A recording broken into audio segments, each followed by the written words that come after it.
Hello friends, आज की कहानी है वेडिंग गिफ्ट। पति पत्नी के रिश्ते। आगे बढ़ने से पहले यदि आपको ये स्टोरी पसंद आई हो तो प्लीज़ आप हमारे चैनल को लाइक, सब्सक्राइब एंड शेयर करना ना भूलें। बेटी की शादी का दिन था। विदाई के पहले माँ बेटी के पास गई और उसके हाथों में एक पासबुक रख दिया। चौंककर बेटी ने पूछा, माँ ये क्या है? माँ बोली, बेटी इसे मेरी तरफ से अपने लिए वेडिंग गिफ्ट समझो। ये एक पासबुक है, जिंदगी के खूबसूरत लम्हों को संजोकर रखने का पासबुक। आज तुम्हारी शादी हुई है। आज मैंने बैंक में 1,000 रुपये जमा कराए हैं और इस पासबुक में इसकी एंट्री भी कर दी है। इन शब्दों के साथ आज बेहद खुशी का दिन है। आज मेरी बेटी की शादी है। माँ कहती गई, अब तुम अपने पति के साथ एक नई जिंदगी शुरू करने जा रही हो। अब जब भी तुम दोनों की ज़िंदगी में कोई खुशी का लम्हा आए तो बैंक अकाउंट में कुछ पैसे जमा कर इस पासबुक में ये ज़रूर लिखना कि किस खुशी के कारण तुमने वे पैसे जमा कराए थे। खुशी जितनी बड़ी हो, पैसा भी उतना ही ज़्यादा जमा करना। जीवन में कुछ पल ठहरकर जब भी तुम दोनों इस पासबुक को देखोगे तो उन खुशी के लम्हों को दोबारा जी पाओगे। बेटी को माँ का ये उपहार बहुत प्यारा लगा। ससुराल जाने के बाद उसने अपने पति को वह पासबुक दिखाया और माँ की सारी बातें बताई। पति बहुत खुश हुआ। उसने सोचा कि जिंदगी के सारे मीठे लम्हों को संजोकर रखने का यह तरीका अजीब जरूर है, लेकिन बहुत प्यारा। उस दिन के बाद से वे दोनों हमेशा खुशी के नए मौके के इंतजार में रहते ताकि कुछ पैसे उस बैंक अकाउंट में जमा कर सके। हर छोटे बड़ी खुशी के मौके पर उन्होंने बैंक में पैसे जमा करवाए और उस पासबुक पर एंट्री भी की। आज हम दोनों पहली बार डिनर पर गए। इस खुशी में हमने बैंक में 200 रुपये जमा किए। आज मेरी जॉब लग गई। इस खुशी में मैंने बैंक में 300 रुपये जमा कराए। आज मेरी पहली सैलरी मिली जिससे हमने मिलकर शॉपिंग की और इस खुशी के मौके पे हमने बैंक में 500 रुपये जमा किए। आज मेरे पति का प्रमोशन हो गया। आज मेरा जन्मदिन हमने साथ में मनाया। आज हमने अपनी पहली शादी का सालगिरह मनाई। आज हमारे पहले बच्चे का जन्म हुआ। इस तरह की कई एंट्री पासबुक में होने लगी और हर मौक़ों पर बैंक में जमा पैसा भी बढ़ने लगे। लेकिन जैसे जैसे समय बीतता जा रहा था, पति और पत्नी में दूरियां बढ़ती जा रही थी। दोनों में छोटी छोटी बातों पर बहस होने लगी।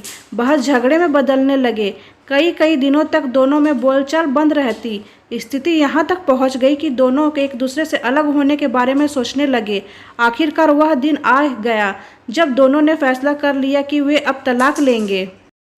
तलाक साइन करने के पहले पत्नी अपने माँ के घर गई और अपना दुखड़ा बताते हुए बोली, बस माँ, अब और नहीं। अब मैं उसके साथ और नहीं रह सकती। कोसती हूँ खुद को कि मैंने उससे शादी की। तलाक ले रही हूँ मैं उससे। माँ बोली, ठीक है, यदि तुम्हें यही सही लगता है तो मैं तुम्हें नहीं रोकूंगी। लेकिन तुम्हें वो पासबुक याद है ना जो मैंने विदाई के समय तुम्हें दिया था? तलाक लेने के पहले उस बैंक अकाउंट को बंद कर दो और उसमें जमा सारे पैसे खर्च कर दो। यदि वो शादी इतनी बुरी थी तो उससे जुड़ी कोई याद भी तुम्हें नहीं रखनी चाहिए। पैसे खर्च कर वह पासबुक जला दो। बेटी ने कहा, हाँ माँ, आप ठीक कहती हैं। अगले दिन वो बैंक अकाउंट बंद कराने गई और कतार में लग गई। कतार में खड़े खड़े उसने यूं ही उस पासबुक का एक पन्ना पलट लिया, एक से दूसरा, फिर तीसरा। पढ़ते पढ़ते उसकी आंखें डबडबा गई। वे सारे खुशी के लम्हे उसकी आंखों के सामने तैरने लगे जो उसने अपने पति के साथ गुजारे थे। वह कतार छोड़कर वापस घर चली आई। घर आकर उसने अपने पति से कहा, तलाक लेने से पहले इस बैंक अकाउंट को बंद कर देना चाहिए। मैं ये नहीं कर पाई। कल तुम बैंक जाकर अकाउंट बंद करा देना और सारे जमा पैसे खर्च कर देना। अगले दिन पति बैंक गया। कतार में खड़े खड़े उसने भी पासबुक के पन्ने पलट लिए। सारे लम्हों को याद करके उसकी आंखें भी भर आई। वह भी कतार से निकलकर घर आ गया। घर आकर पासबुक अपनी पत्नी के हाथ में रख दिया। पत्नी ने देखा कि आज की तारीख में बैंक में 5,000 रुपये जमा हुए थे और पासबुक में लिखा था कि मुझे आज यह एहसास हुआ कि जिसे मैं छोड़ने जा रहा था उसे मैं ज़िंदगी में सबसे ज़्यादा प्यार करता हूँ और अपनी बाकी ज़िंदगी भी उसी के साथ गुजारना चाहता हूँ। दोनों की आंखें भर आई। दोनों एक दूसरे गले लगाकर बहुत रोए।